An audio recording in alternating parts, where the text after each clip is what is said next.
guys, my name is Lauren and welcome back to my channel, and yes, you read that right, we are officially selling our house.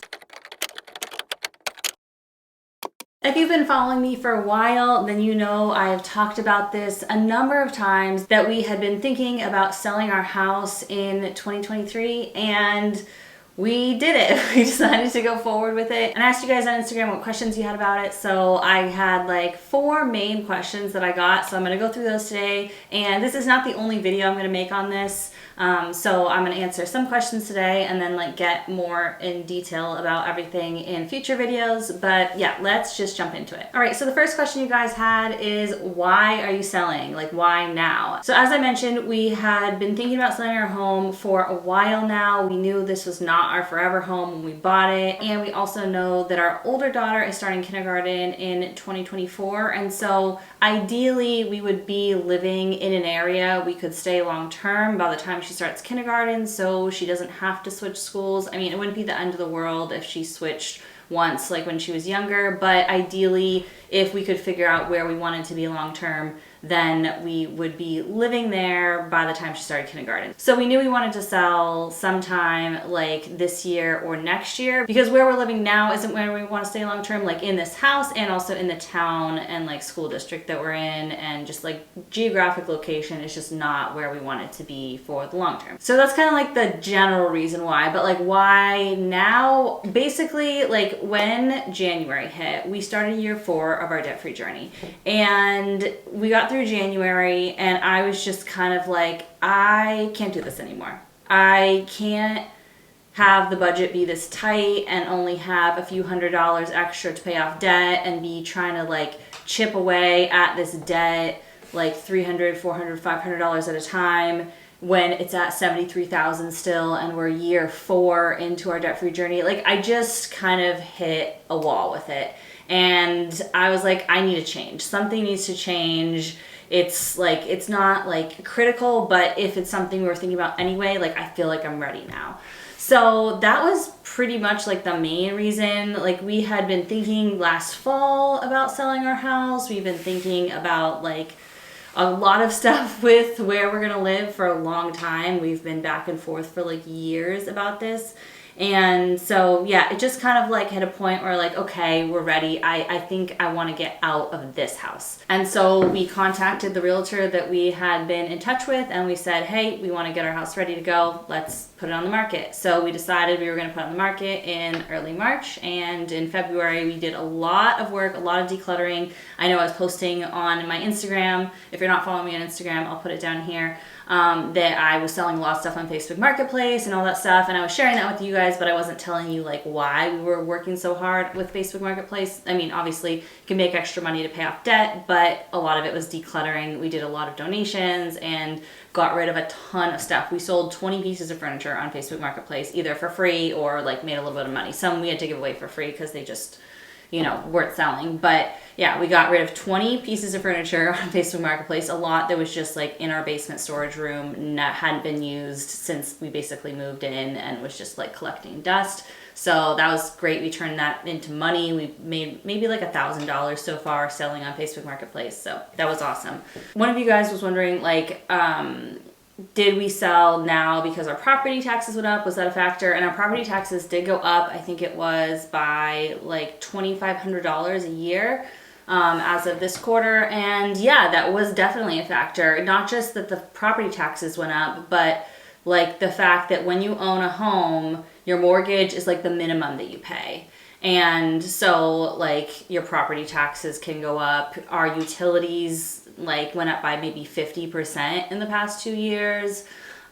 We've had to do so many repairs, and this place is not that old, so we've had to do so many repairs and like replace a hot water heater and replace a dishwasher and a range and washer and dryer, and like so many like little things that you need to do to maintain a home, even like a smaller home, that just like they add up. They really do. And part of that was like we were just tired of knowing like what unknown expense is going to come up next and eat into the money that we could be using to pay off debt. The next question is, how long was your house on the market? So technically, like, we haven't closed yet. We have accepted an offer, but we are not closing until May. And so I'm going to like just talk generally about this since it is like an ongoing transaction.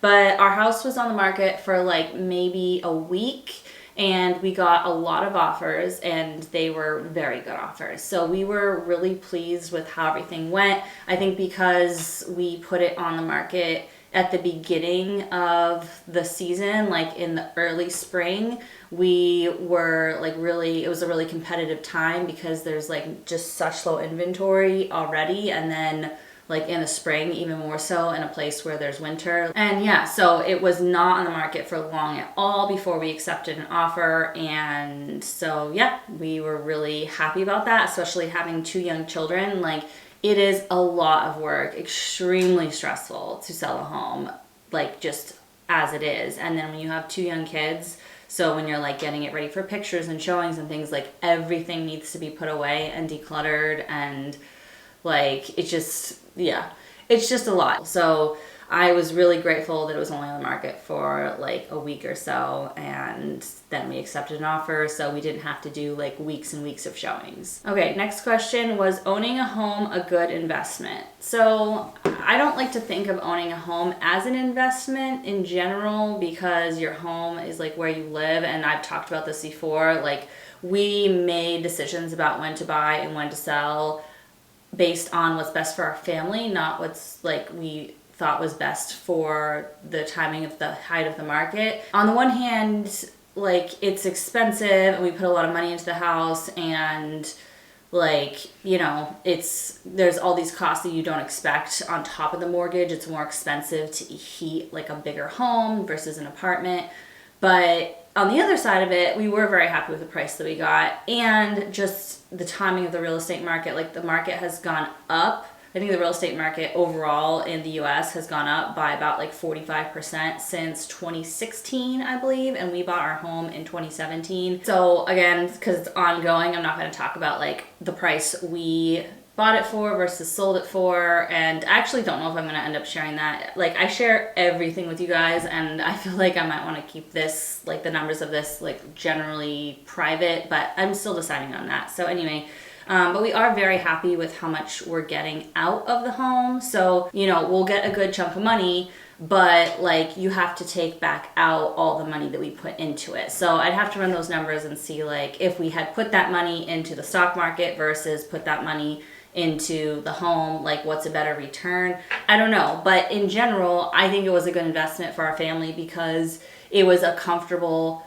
safe, calm place for us to live for the past 6 years. So, all right, the number one question you guys asked me is, where are you going? Do you have somewhere to go? And will you be renting or buying a new home? So we will be renting. So this was part of why we actually decided to move now. Is I've been following rental prices in our area for a while because I thought, well, if we sold our home, we cashed out, we could pay off the rest of our debt and we could rent. But rental prices were so crazy in our area. Like, we were gonna double the cost of our living expenses by going from owning to renting, especially because our interest rate on our mortgage was so low. Like, it just didn't make sense. The numbers didn't work. So I've been following the rental prices for a while, probably like a year and a half. And over the winter, like in January, I was just feeling like really done with the debt payoff process and being in this house and just like ready for a change overall. And I started looking at rental prices again, just like for the fun of it. I was like, let me just see where they're at. And they had dropped significantly in our area.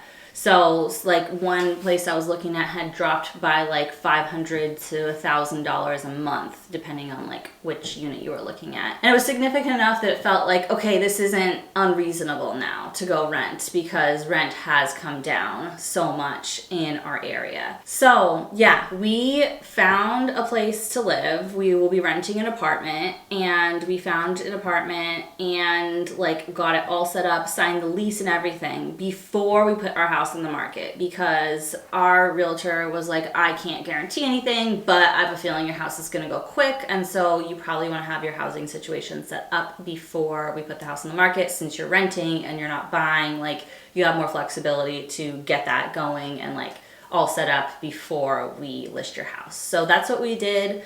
Our lease starts on May 1st, and then we are closing like the second week of May on our house. So we'll have like a week overlap to get moved into the apartment, get the house all cleaned out and like nice for the new owner, and get everything squared away. So we will be renting, and yeah, you know, I'm very excited about it.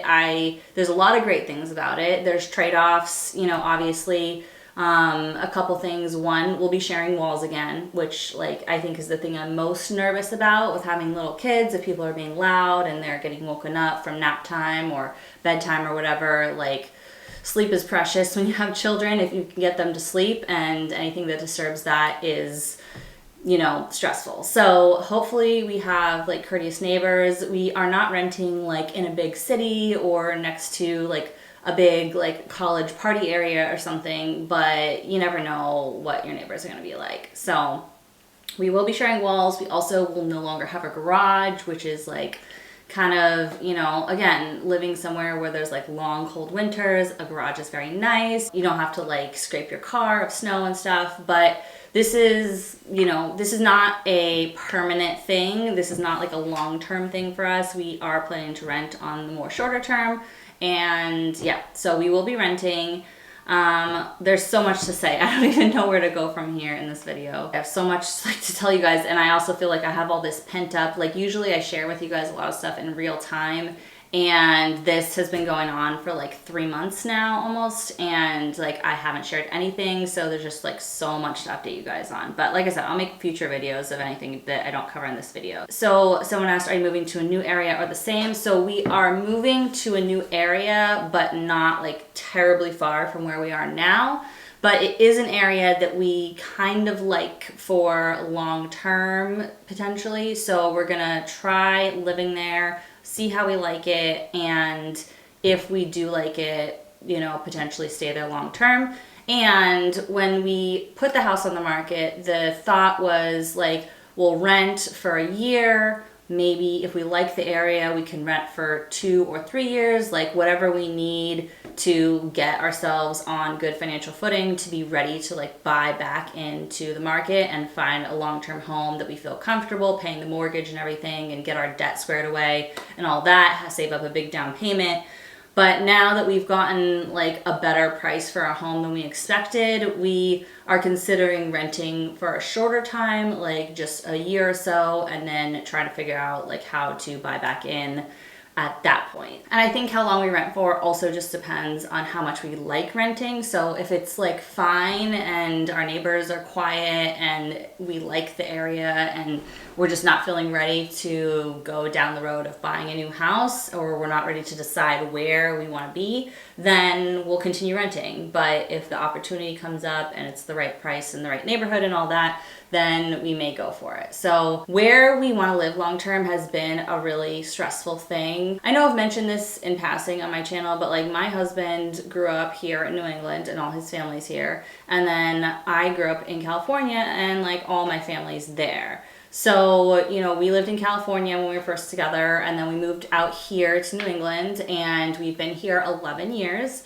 And we were considering, you know, where do we want to live long term? Do we want to live here? Do we want to live in California? Obviously the weather's better there. Obviously, like, it's more expensive out there though, and a million other factors. And so we've been like very back and forth about it and having a really hard time deciding. And at this point we are leaning towards staying here. I'm not going to get into like every single reason why, but like this is a finance channel, so obviously it's more expensive out there by like a lot. And like gas is more expensive, groceries are more expensive, state tax is more expensive, like it's just, car registration is more expensive. Like I lived there growing up. I remember like my car registration being like $800, and here it's like $60, you know? So like that's one of the reasons that we're kind of leaning towards staying here, but not growing up with the winters and having lived here for 11 years, like it's a long winter. I'm used to sunshine year round. I don't know if I'll ever get used to living in the cold. So we're still deciding where we want to be long term, but we are tending towards staying here, you know,